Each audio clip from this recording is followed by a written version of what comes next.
We're proud members of the Sun Belt Conference, and this conference, it is on the rise. I think this event is living proof of that.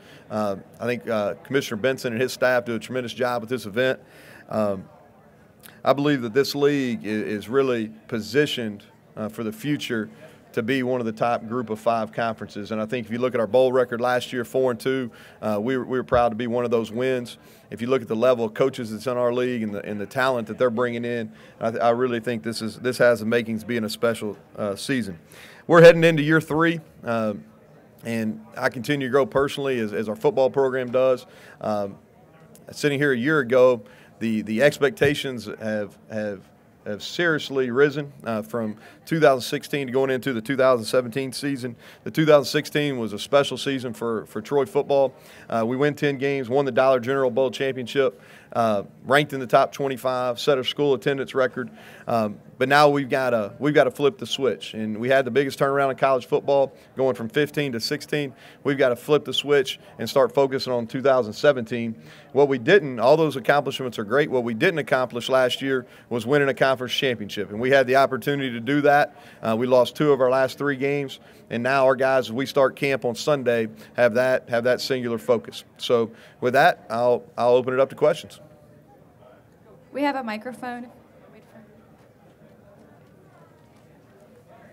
Coach, talk about opening camp this weekend. Yeah. How have y'all taken advantage of the new rules that let people come in early and with doing away with 2-a-days? And second question, while I have the mic, what if you had to pick out 1 or 2 things that was the difference in 2015 and 2016? Okay. First question is our summer school ends on Wednesday, and then we're going to bring our guys into camp on Sunday. We're actually going to practice on the first day.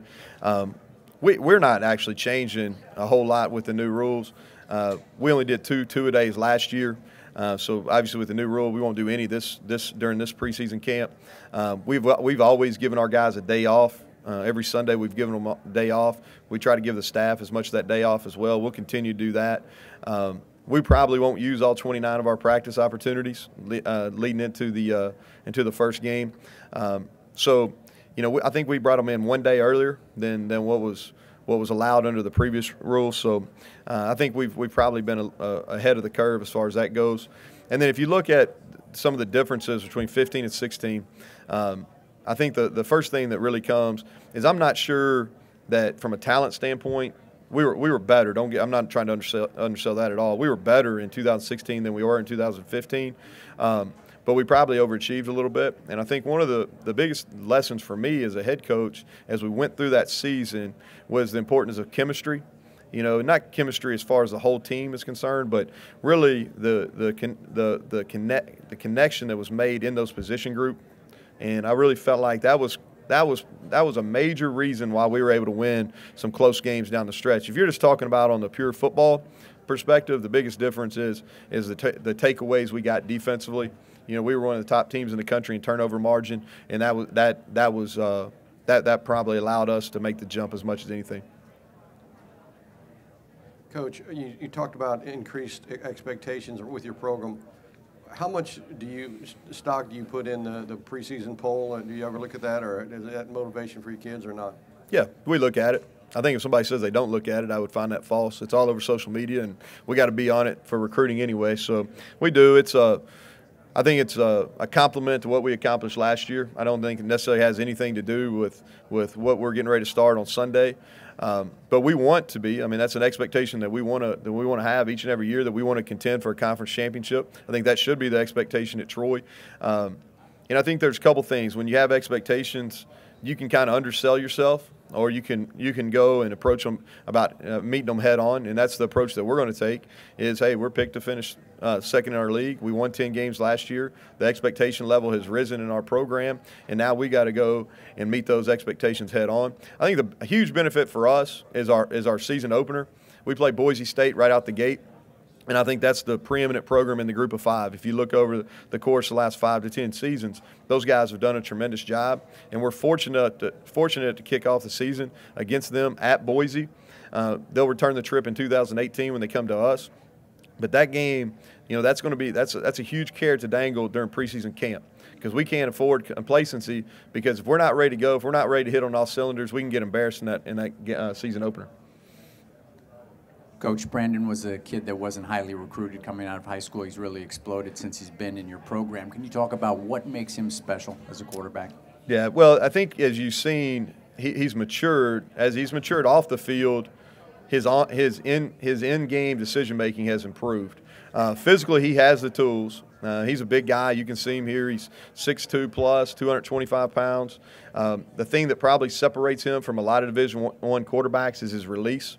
He gets the ball out extremely fast. We led the country in sacks allowed last year, and our offensive line did a good job. We had a third-round draft pick in Tony Garcia that was our left tackle, but probably the person most responsible for that was Brandon Silvers. I mean, he got the ball out extremely fast. Heading into this year, he's a 4-year starter, and this is a league of really good quarterbacks, and several of them are here. And he was named preseason first-team all-conference. For him to repeat as first-team all-conference, he's going to have to raise his level of play, because I know those other guys will. I know they're well coached. And what he has to do is he's got to play at a consistent level in those big games. And I think he's ready to take that next step. Hey, Coach, so I know that you're probably at the top of the conference in terms of not just experience, but amount of production returning on offense. Do you see that as a big advantage? And also, do you think it'll be enough of an advantage to sort of compensate maybe that turnover luck not being as good this season? Well, here's what I think. I think talent is more important than experience.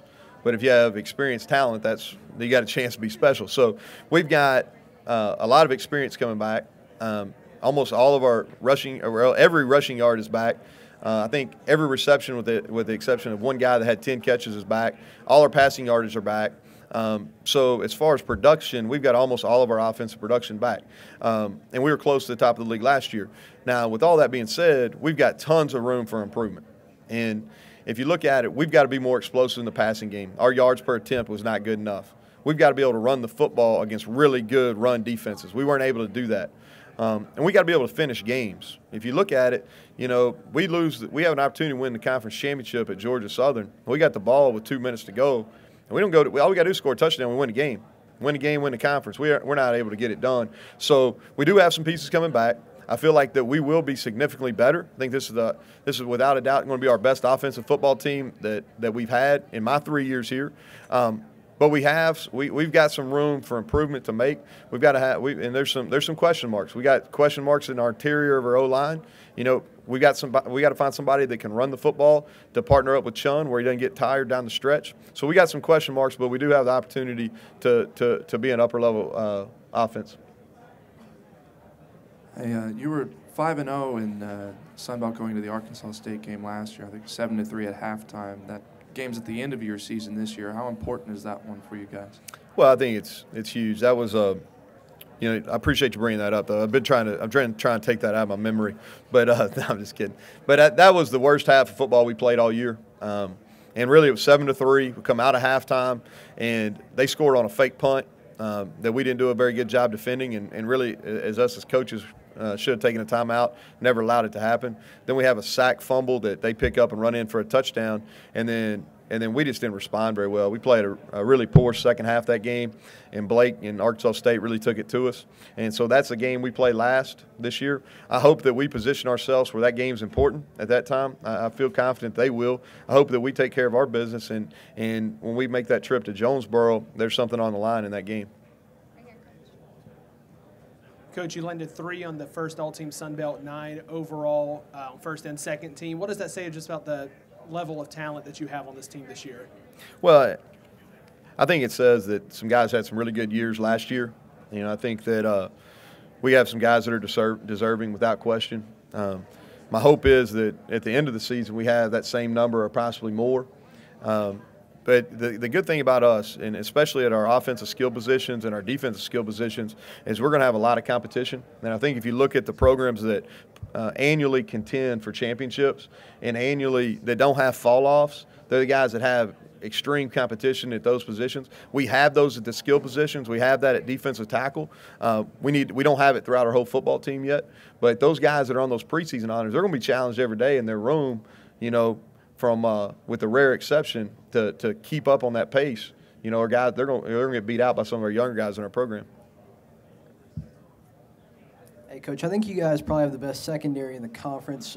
What's it like knowing you have that safety net on the back end, and then what does that allow you to do as far as being more creative in the front seven? Well, we've got all our secondary returning, and Sedarius Rookert is a safety for us, Chris Weatherspoon. Both of those guys started every game last year. I think they're two of the better safeties in our league. But we didn't defend the pass great last year. We were mid to bottom of the conference in passing yardage allowed. What we did last year that really set us apart is we got interceptions, created turnovers, and also we were able to put pressure on the quarterback. So we're going to be able to cover better. We got some young guys that are coming to our program that is true freshmen that are going to come in and compete for playing time right away. But to make their life easier, we've got to be able to put some pressure on that quarterback. And we've done that in the first 2 years. And now that's probably the biggest question mark on our football team, definitely on defense, is how are we going to go about it? You know, whether it's schematically or whether it's guys winning one-on-one battles up front, how are we going to get pressure on that quarterback? Anybody else? And then with Chris Weatherspoon specifically, I feel like even though he was second team all-conference preseason, it seems like he's still underrated. I mean, why do you think that is? Well, I would agree. I think he is underrated. And I think if you look at it, defensive backs are sometimes hard to evaluate, and especially when you're putting together all-conference teams, so much is stat-driven, you know, and not all the times are your best players, especially on defense, necessarily stat-driven because as an offensive play caller myself, you know, I'm trying to steer clear of some of those strengths on defenses. And but he's a guy that is a physical presence in the back end, does a really good job coming down and making tackles in the box. He sets the tone for us on defense. I think he is an underrated player. I think he's a guy that has a ton of potential, probably a guy that this time next year will be in the NFL camp. One more for you, Coach. You mentioned no problem. Trying to get some breather for Jordan Chung in the late game. Have you had any clarity yet in terms of who's going to be that person to spell him, or is that still getting figured out? No, I think we've got a group there that competed all spring. They're going to compete all fall. I think when you start that conversation, we've got a big back, 250-pound running back, Josh Anderson, who did a good job at times last year. We've got a transfer from Memphis, Jamarius Henderson, that has elite ability. He's got to prove it in a game, had some flashes as a true freshman at Memphis. And then we've got a kid, B.J. Smith, who was really consistent for us and played well down the stretch, particularly in the bowl game last year. And then Jabir Fry, who was a first-team all-conference kickoff returner. He's coming back off an ACL injury, and he's explosive, probably the fastest guy on our football team. Coach, with adding a conference championship game, how is that going to change things for you? How much do you play that up? How much do you keep it in the back of your mind?